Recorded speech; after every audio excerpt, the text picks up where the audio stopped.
Hello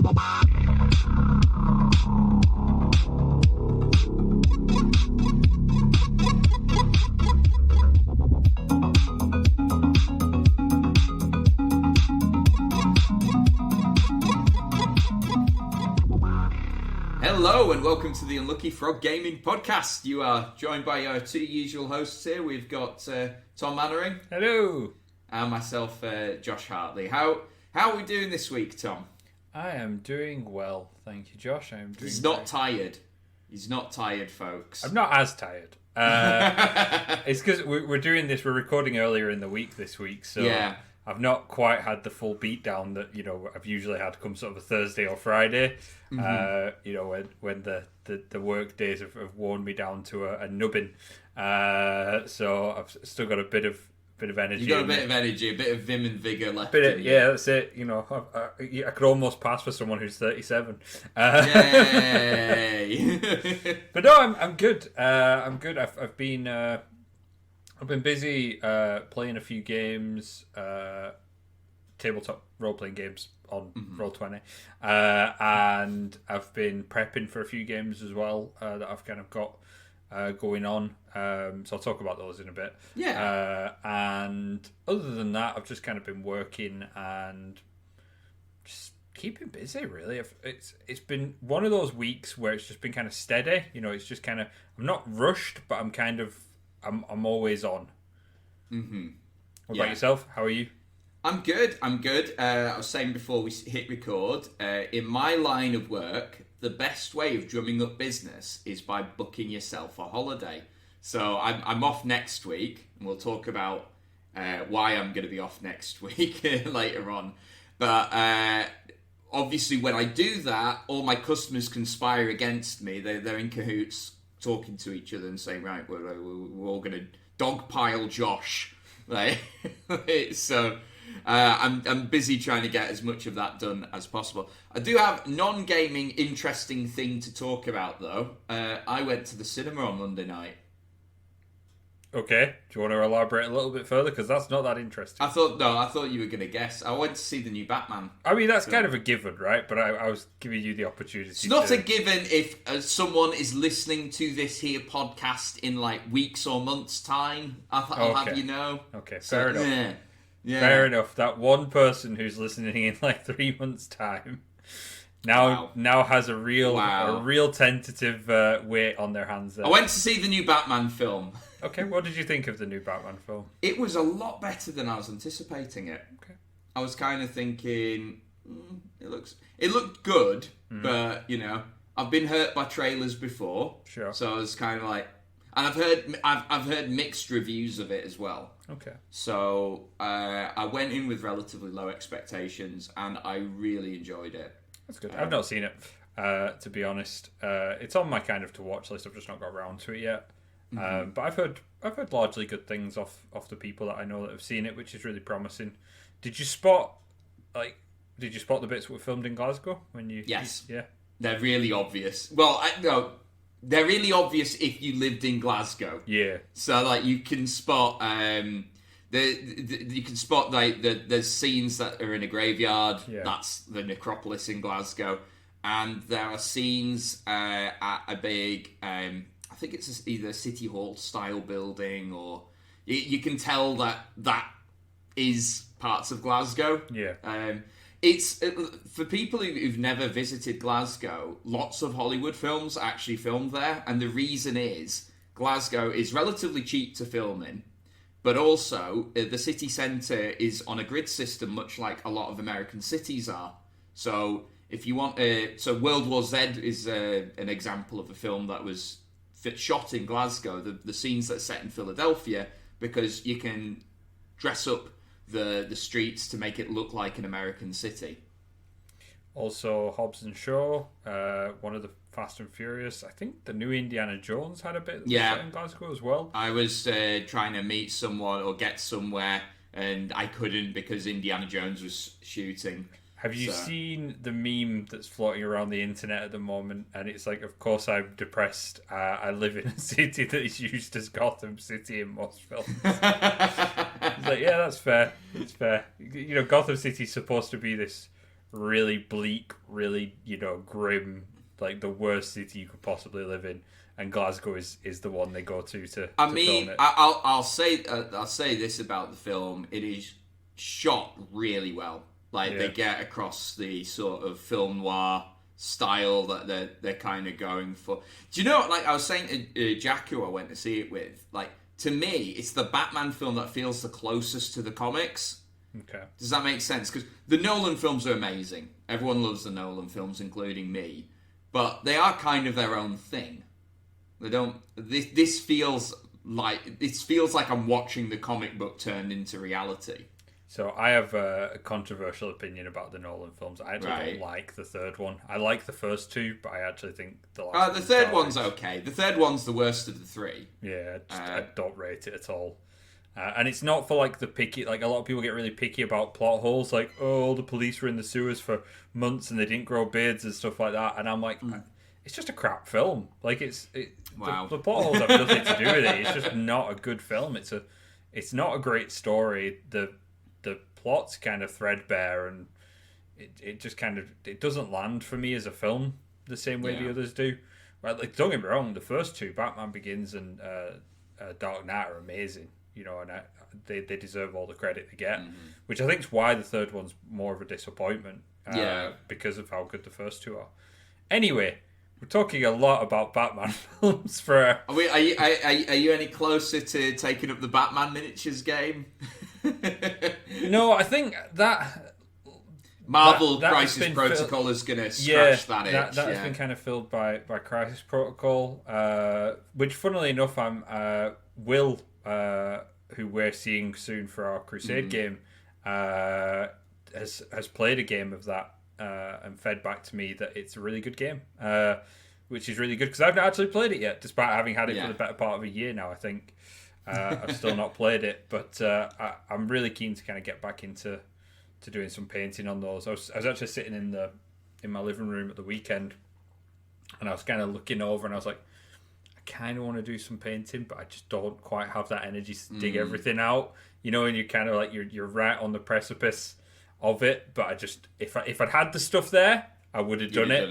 But it was that extra step of having to go in and dig the paints out and dig the models out and things like that.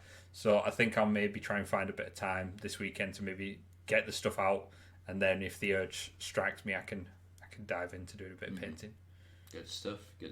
Speaking of painting, see that lovely segue. See that lovely professionalism. Segue. It's like we know what we're doing.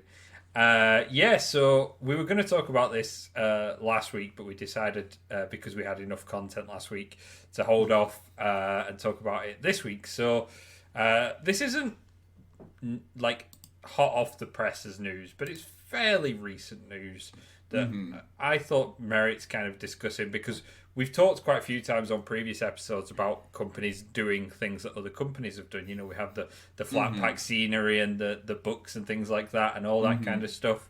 And that's always fun. And now we've got kind of an example of this that has bled into the painting community. So this is for people painting miniatures. And it's Army Painter, who are a company that, amongst other things, provide various miniature paints, sprays, hobby equipment as well. And they have released quite recently their speed paint paints, which are kind of a new addition to their range, which are just conceptually very similar to another fairly recent addition to the painting range that we've seen across the hobby. So I'll read out their little blurb from their starter set for the speed paints. This all-in-one war paint speed paint is truly a one-coat painting solution. In the speed paint starter set, you'll find all the basic colours you need to begin painting beautiful tabletop miniatures in no time. Simply apply one rich coat of speed paint directly over a prime miniature and you are... Now, it's supposed to be you are done, but because of the way it's cut off, it says you are done, which I quite like. You are done. You are indoctrinated into the mafia on completion of that. So this is a one-coat painting solution, consistent flow across colours, perfect contrast, interesting choice of words, and intense shading and highlighting effect. So, of course, this is we're heralding this to the Citadel contrast paints, which we've spoke about previously. I think I have a slightly less high opinion of them than you, which is not that surprising because I'm more cynical than you in general. But you know, they have been well received in the hobby community at large, and I know a lot of people who do actually sing their praises. Will, who is painting my Gene Stealers that I'm going to be using for our upcoming Crusade weekend, has used some contrast paints on them. So you know, I'm going to be sleeping with the enemy in that sense. But I thought this was interesting. You know, that company has an idea, the idea is well received. You know, this isn't anything new. This has happened for years and years and years. But we seem to be seeing a lot of it in the hobby community at the moment. And I just kind of thought I wanted to talk about this. It just doesn't... I don't blame them, right, for copying a good idea. Like, I understand that. And from what I've seen, I actually looked at some of the reviews of these, and some of the reviews are actually saying that the Army Painter ones are potentially better, which is possible because you find this sometimes when people copy something, they can obviously learn from their mistakes and make it better. But it annoys me a little bit that people are spending that time copying rather than innovating. I think is probably my biggest gripe with it. Well, I mean, if they're improving on the established formula, is that not innovation not improvement? It's improvement. It's not innovation. But that's a good thing. That is a good thing. And you know, given my opinion of contrast paints, I do think there is room for improvement there. And if these are better, then great. You know, that's good to see. I don't know. I have a weird opinion of it because it just always feels a bit dirty to me. It just feels a bit shady. You know, just like. I see what you've done Feels there. a bit shady. Was that a pun? Not intentionally. Yeah, it was a pun. I pun accidentally. I'm just that gifted and accidental witty. Punner. I will probably give these a go. I'm probably not going to get a starter set. I'll probably grab one or two when I'm next in a hobby shop, just to have a play with them and see how they actually do compare with the contrast paints. I have used a lot of Army Painter stuff historically. They have a much wider range of sprays, and because I am a lazy painter, it's if you get the colour of army you're going to be painting and start with that as your base, could shave a lot of time off your. Yes. Well, because this was a thing I was going to say is Army Paint for perhaps the uninitiated are probably one of the longest, more established companies in the sort of hobby paints scene. Yeah. I don't know how long Vallejo have been going for, to be fair, but I remember like 15 years ago when I was at university and some of the guys there using Army Painter stuff. They had the dip dye, didn't they? The dip shade, rather. Like, people would swear by that. Yeah. God, we've come a long way. Was that not just Devlin Mud? Like, basically, it was just... I'm pretty sure it was. Agrax Earth Shade, wasn't it? Yeah, was it? No, it would have been Devlin Mud back then. At that time, yeah. God bless Devlin Mud. I miss Devlin Mud. Covered up a multitude of sins. Yeah, it did for a lot of people for a long time. Yeah, they are. You know, they've got a well-established pedigree of their own right. You know, and I don't begrudge them it. I just wish they'd done better. No, I think this is... Well, the proof is in the pudding. Is it better than Contrast? If it is better than Contrast, then batter in. Do capitalism. Improve on your competitor, and then your competitor improves on you, and it just ends up being better for the consumer. I think that's how capitalism works, right? There's no downside, right? But I do think you've touched on a good point there, because I think that is the one defense that I would say for it is, you don't want a one-horse race because, nobody's going to say that Games Workshop aren't guilty of hiking up their prices and things like that, right? We've seen that multiple times in the past. We're seeing that again quite recently as well. And all the while, Games Workshop are, leading the way in a lot of these areas, with the contrast paints and things like that. Companies like Army Paint are coming in and challenging that, be it by being cheaper, be it by being better. That's better for the industry, right? That pushes Games Workshop to be better, to whether it's to be more competitive in their pricing, whether it's to be more competitive with how good their products are.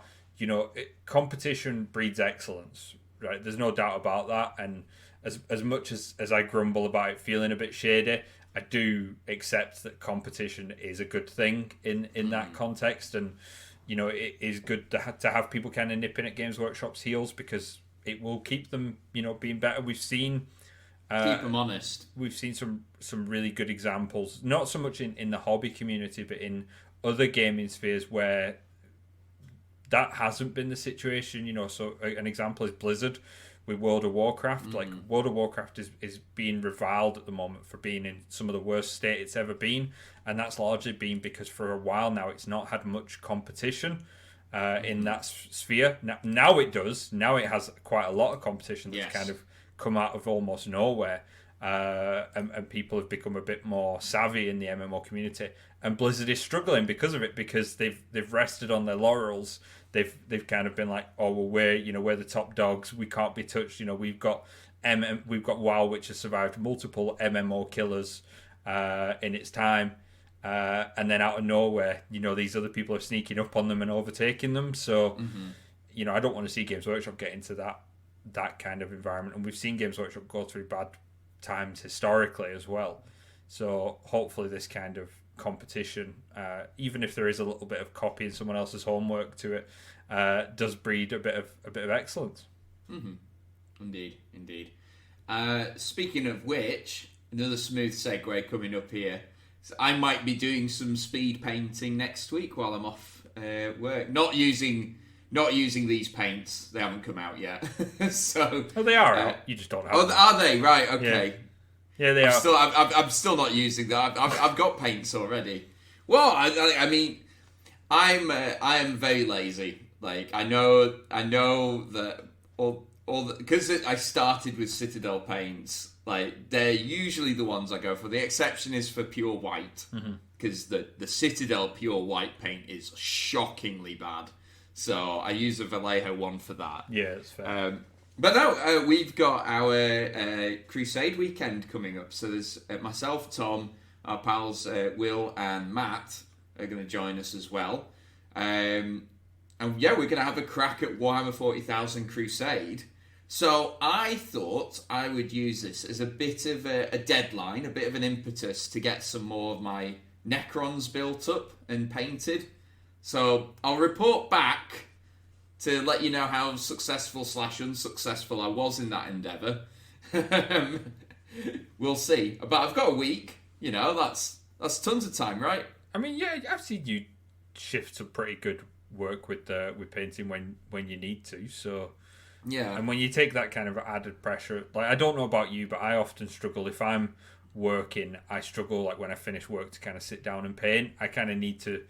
I'm a daytime painter. One, because I like to have the daylight. I don't like painting by, like, artificial light. Yeah. And I'm not. I'm not precious enough about my painting to get, like, a painting lamp.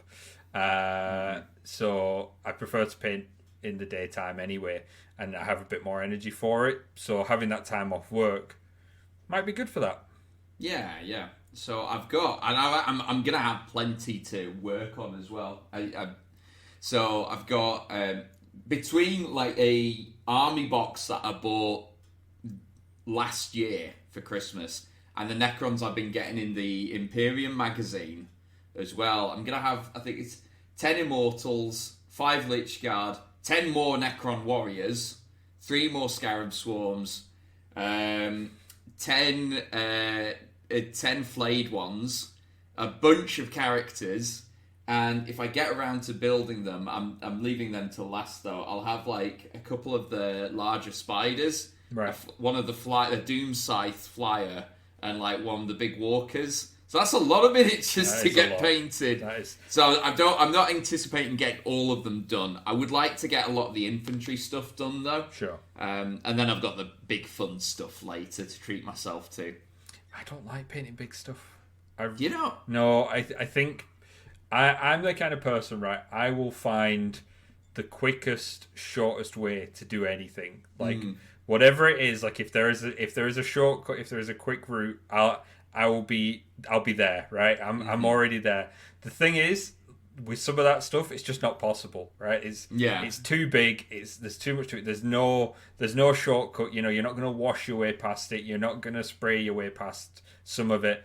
You know, there's just it's too much. And I look at something like that, and I'll start it, and then I'll sort of get the basic down, and then I'll just look at it and I'll be like, no, it's going to take too long to get what I want. Like I could give you a classic example. I've got downstairs in my cupboard of shame, I've got a half painted Warhammer Tree Man, like the new one, you know, the really big one. And I love the model, beautiful model. And I bought it to use for Pathfinder and things. And I started painting it, and I got all like the base colors on, and like, you know, all the basic kind of his body's going to be this color, his arms going to be this color, his weapon's going to be this color. And then I just looked at how much detail was on it and how much I still had to do, and I was just like, it's not going to happen. I'm not even going to pretend it's going to happen, because there's just so much to it that like I can't break it down in my head. I can't see a shortcut. It's just going to be hard work, and I'm not for that. I'm not for hard work. No, not for this hard work malarkey. Not in that context. So yeah, I really struggle with big things. Same with like tanks and stuff as well. Like I 100% get Ben's point about tanks. You know, they're just boring and they're flat. And stuff like that. Like I struggle with that as well with tanks and things. Not that I use a lot of tanks, and I just I don't mind a big model on the battlefield. Like I will concede that, you know, a big unit, you know, whether it's like an avatar or something like that, you know, a nice big set piece does look amazing. But I've always liked hordes. Like I really like hordes. You know, every army I have is a horde army. You know, whether it's zombies or gene stealers, or, you know, I like infantry. I like lots of dudes. Like that's what war and battles are to me. You know, and you maybe have some vehicles in there, but I remember rocking up to a tournament years ago. I think I've told this story possibly on the podcast before, and I was running an Imperial force. I was running Inquisition back when they had a codex, which was they had their separate codex, like 6 geez. pages long. And I was playing against another staff member. This was when I was a staff member, so we'd arranged this game in advance for while we were down there. And basically, it was a store v store tournament. So it was like Carlisle and Kendall versus like, I don't know, Durham or something. And we'd gone down, and we'd agreed that while all the people were playing, a staff representative from each store would have a game as well. Just as a bit of fun, you know, kind of can staff beat staff. So I took down my Inquisition force, and my Inquisition force was lots of infantry. It was like acolytes and death cultists and arcoflagellants and those dudes with like shields and swords and stuff. And then I just had all 4 of the assassins, the main 4 assassins. Yeah. And this guy rocked up, and he had Steel Legion, which is just all tanks. Right, and I had nothing. No anti-tank. Right. Mate. So I basically just. This was in an edition where objective control was very important, which I think it still is in this edition, but it was really important. So I basically ran my troops out across the battlefield and just sat them on objectives and just prayed to gods to survive. Right. And he's just decimating me with template weapons, you know, template flamers, because this is when we had plastic templates as well. Like, I'm getting flamers, I'm getting templated, all my stuff's blowing up, right? And I have one saving grace. I have two saving graces, right? I had an Eversor assassin with melter bombs, and I had the Vindicare assassin with his incredibly broken anti-tank round on his gun. But he gets one shot a turn, right? And the Eversor has to engage the tank in combat to use his melter bombs. Yeah. I won. I was tabled, right, with the exception of 3 guys stood on an objective. The Vindicare and the Everster were the only things I had left on the board, because I just stood the Vindicare at the back, popping off tanks one a turn, had the Everster running around melter bombing, and he was dropping these template weapons on them, but they do 1 hit, and all the assassins at that point in time just had a 4-up invulnerable save to dodge stuff. Oh, wow, right, nice. So he's hitting it, and they're just jumping out the way of these explosives, sliding underneath, bombing it. A little anti-tank round comes down. It was great fun. But yeah, it was... I'll always remember that game. I'm not surprised that you won, though, because I was thinking, like, if he's got, like, just all tanks, how is he taking any objectives?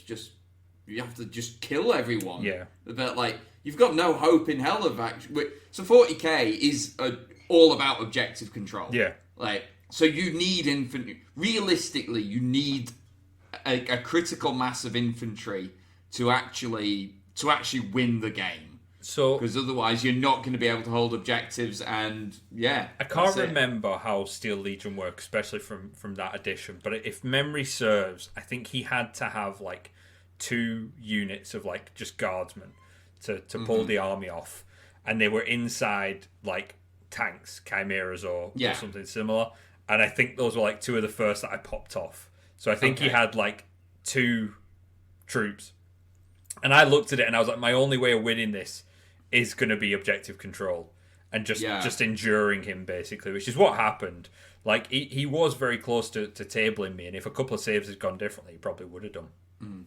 I think I'm pretty confident that with the like modern guard codex, you can do just all tanks, because you can have, because tank commanders are a HQ choice, right? So you could just do what I can't mind which force organization it is, the one that lets you take just loads of heavy support. Yeah, like just do that, and your HQ choices are a couple of tank commanders. But you won't win any games. Yeah, that's the thing. Like you'll blow lots of stuff up, but which I'm all for, by the way. But you won't actually win a match. I think that's the thing, right? If you can go into a game and accept that you're probably not going to win, it's like my old Nurgle zombie list was garbage, right? It never won, but I never wanted to win. I just loved having hordes of zombies to charge at people with, and people liked playing it for that reason, because it was like a mini game, just where you've got a zombie horde rushing at you. You can't do that anymore because fuck Games Workshop.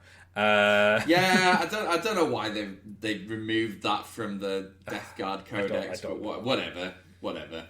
I don't know why Death Guard can't have dedicated cultist lists anymore. Apparently they have to be with Marines to exist. Have to have enough Marines. But hey ho. Speaking of games, should we talk about our upcoming Crusade weekend a little bit more? Yeah, sure. So like I said, we've got the 2 of us, Will and Matt, joining us as well. So I'm gonna probably take my Necrons at the very least. But the nice thing is I've got enough Blood Angels and enough Death Guard that I could build Crusade forces from them as well. So I might mix it up a bit. Because the nice thing with Crusade is it doesn't matter how many games your army has played. There's a means of balancing it against a more experienced army. So I might give that a go. You have mentioned already you're going to be taking Gene Stealers. Yep. Which is going to be interesting. I believe Matt is going to be all not just Dark Angels. He's going to be all Deathwing. So very old school Terminator army, which I remember his Deathwing army from years ago, and it looked amazing. Or at least in my memory, it looked amazing. Anyway, I'm sure it still does. Yeah, he's had that army since I worked at Games Workshop, so that's a long-standing army. That's a veteran army. Yeah. And what did Will mention? Will is looking at either Sisters of Battle, which would be interesting because I've not seen them played, period, for a very, very long time, or his Eldar. His Eldar's beautiful. Like, his Eldar's the sort of... The mechs, I can't remember the name of them. The Wraith Guard. Yes, that's the one. Yeah. So that army consists largely of them. I am terrified of a Wraith Guard army or Deathwing with my cultists, because we are just not designed for that kind of stuff. Like, that's gonna be tough going. Yeah. I've got a couple of heavy hitters that I will rely on in those kinds of games. But yeah, that's going to be rough. You know, power armor's bad enough. Terminator armor is next level. I'm really looking forward to it. Like it's gonna be good fun. I'm looking forward to it. I'm just terrified of those armies. The thing is, like, I think we're all going to be in a fairly similar boat, right? Because none of us, to my knowledge, have played a lot of the new edition of 40k. I think we're going to be relying on Will a lot. Well, even Will, like, I know Will hasn't played that much of the new 40k. You know, he's played more than us, but for someone who works at Games Workshop, he hasn't played that much. You know, you tend to find your time's kind of spent focusing on other people, not yourself. So we'll be relying on Will from that point of view. But then you and I haven't played that much. I think 1 or 2 games each. Same, yeah. I don't know where Matt sits, but I can't imagine he's that far outside of that. I think when I spoke to him last, he was saying he's yet to actually get a game of 9th in. And then we're adding in, obviously, Crusade as well, which is a slight difference in how you play. Variation. And then for myself, I haven't seen my physical army for over a year and have a new codex, so I'm going to be winging this.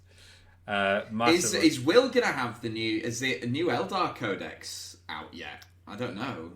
I feel like I should know. Avatar, so they must have a new codex, I would imagine. Maybe. I don't know if it's been released yet, though. Don't know. Yeah. Maybe. So, maybe not. Who knows? Sisters of Battle, by the way, are really good in this edition. You've heard of the Fate Dice mechanic, right? Yeah.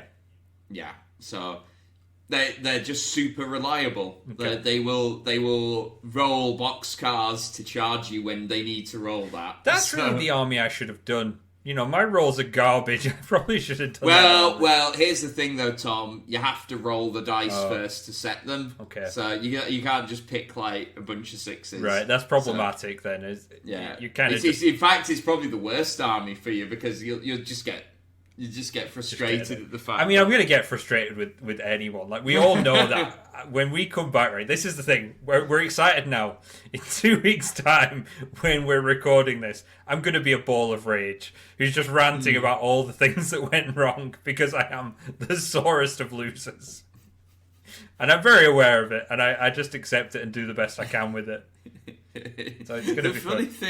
The funny thing I found when we had our when we had our last game of 40k and you were playing Space Marines against my Necrons, you won the game and you were still complaining. It's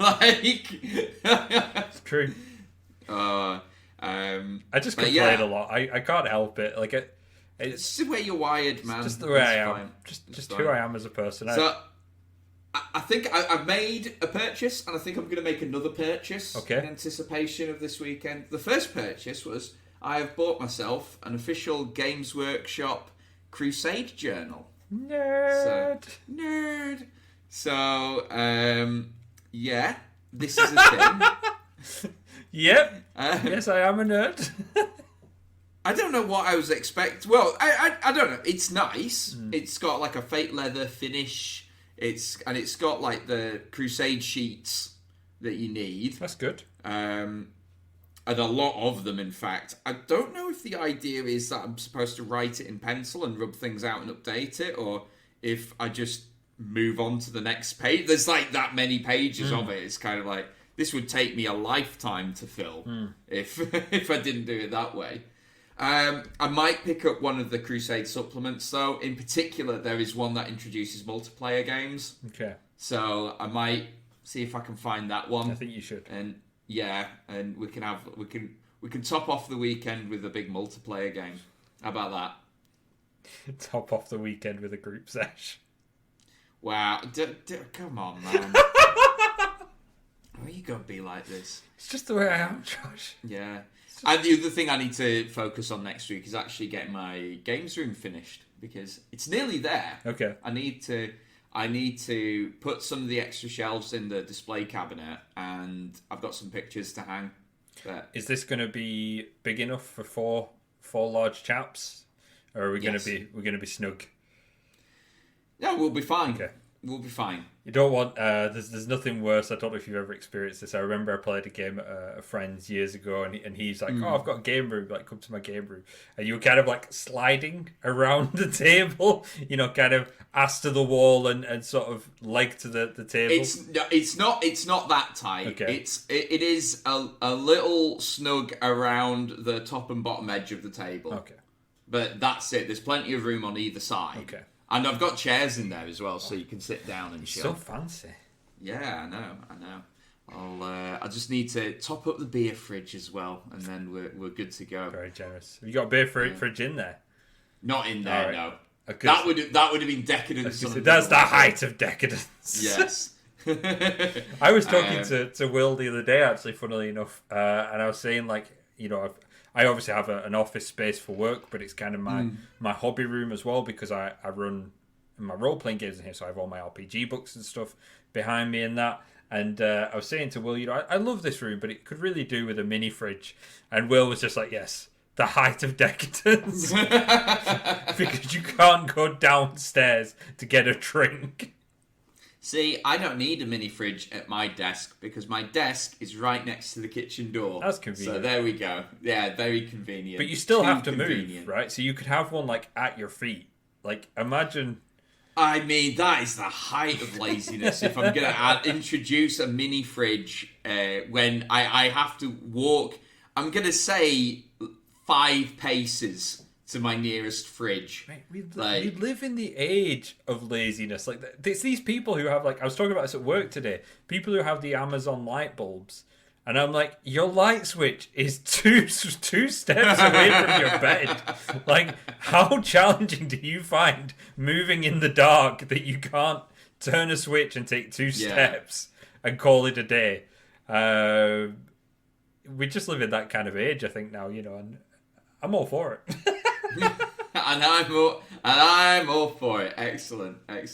So I think we'll record next week's episode after our Crusade games have concluded, and we can fill you in on all the details. And I don't know if we're going to crown a winner or something. I guess we'll start some sort of narrative. Yeah, I'll have to think about what planet are we setting this on and all of that. I think we should set it on Joshland. That's ridiculous. That's that's too much even for me. You're right. In this game of aliens and super soldiers and psychic powers, a planet called Joshland is, that's just over the line. Yeah, it is, because it's inconsistent with the internal logic of the setting. Not necessarily. Joshland could be it could have hyphens on it and stuff. We're not calling it Joshland. Totally call it Joshland. No. I'm gonna make it a fancy font and stuff as well. Make it look really, really fancy and archaic and stuff. I guess this episode's called Joshland then. Before we sign off, we're gonna just remind you all, as we usually do. We've got our Patreon. The link will be below as well. You can donate as little as £1 or $1, and every little bit helps, and we're always very grateful for our patrons, particularly the ones who've been with us for some of them have been with us for absolutely ages now as well. Yeah. So if you like what you're hearing, please check it out. It really helps us. All with the ongoing costs of running this. And if you can't support us on Patreon, then do comment, subscribe, send it to your friends, pimp us on the street, take anything you can give us.